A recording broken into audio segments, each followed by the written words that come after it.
जब ईगो टकराता है तब दुनिया की सभी शक्तियां नाकाम हो जाती है। ईगो एक ऐसी संकल्प शक्ति पैदा कर देता है जो हिमालय को भी तोड़ दे। सांसारिक फंक्शंस में नहीं लड़ने वाले लोग भी ईगो को लेकर धार्मिक कार्यक्रम में लड़ाई पर उतर आते हैं। उन्हें संभालने की शक्ति सिर्फ गुरु भगवंतों में होती है और गुरु भगवंतों की निश्रा में ईगो गो हो जाता है। कलिकाल कल्पतरु दादा गुरुदेव परम पूज्याचार्य भगवान श्रीमद विजय राजेंद्र सुरेश्वर जी महाराज साहब के जीवन में भी ऐसी ही कुछ घटना घटी थी। आइए वो घटना देखते हैं। विक्रम संवत 1961 में राजगढ़ मध्य प्रदेश की बात है। वहां पर खजांजी परिवार द्वारा बनाए गए अष्टापदावतार जिनालय की प्रतिष्ठा का महोत्सव प्रारंभ हुआ। किसी खास प्रसंग पर श्री संघ के सदस्यों में आपसी वार्ता हो रही थी और अचानक एक विषय को लेकर आपसी खींचातान का वातावरण पैदा हो गया।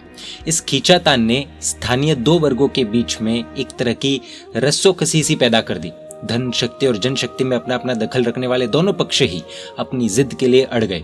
रंग में भंग होने की स्थिति पैदा हो गई। कोई भी कॉम्प्रोमाइज करने के लिए तैयार नहीं। दोनों वर्ग को शायद ऐसा लग रहा था कि हम कॉम्प्रोमाइज करेंगे तो हमारी हार हो जाएगी और दोनों ही वर्ग विषय को खींचने लगे। धर्म हार रहा था, लेकिन धर्म की बहुत कम लोगों को चिंता होती है।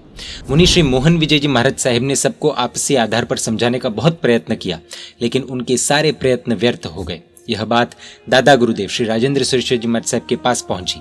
दादा गुरुदेव ने स्थिति का अच्छे से आंकलन किया। उन्होंने देखा कि दोनों ही पक्ष जहाजम की खींचातानी में उलझे हुए हैं। कोई भी अपनी बात से हटने को तैयार नहीं था।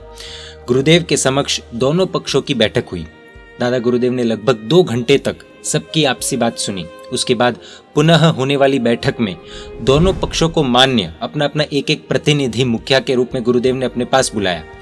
गुरुदेव श्री ने लगभग 4 घंटे तक विचार विमर्श करने के बाद आपसी समझौते का मार्ग निकाला, जिसे दोनों पक्षों के उपस्थित प्रमुख प्रतिनिधियों ने स्वीकार कर लिया और फिर जनहित में समझौते के ब्यौरे को गुप्त ही रखा गया और उन दोनों मुखियाओं ने अपने अपने पक्ष को समझाकर आपस में सुलहनामा की घोषणा की।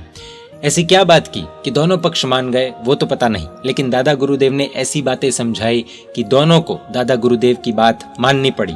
इस प्रकार दादा गुरुदेव श्री के हस्तक्षेप और प्रयत्नों के फलस्वरूप श्री संघ की धड़ेबंदी समाप्त हुई और समाज में आपसी भाईचारा सौहार्द पुनः कायम हो गया। जिनालय की प्रतिष्ठा का समारोह भी भव्यता से उत्साहपूर्वक संपन्न हुआ। समझाने वाले मिलते हैं तो पशु भी समझते हैं। इंसानों की तो क्या बात करनी, और जो इंसान समझते नहीं उनकी हालत भले इस भव में न बिगड़े, लेकिन शायद पर भव में फिर न तो गुरु मिलते हैं और न ही प्रभु। मानव में मान होना सहज है क्योंकि वह बुद्धिशाली है। बुद्धि का दुरुपयोग मान लाता है और मान की शान को तोड़ने के लिए गुरु का सहारा ही लेना पड़ता है। जहाँ कोई नहीं पहुँचता वहां पर गुरु पहुंचते हैं। इसीलिए गुरु की जीवन में अत्यधिक आवश्यकता होती ही है।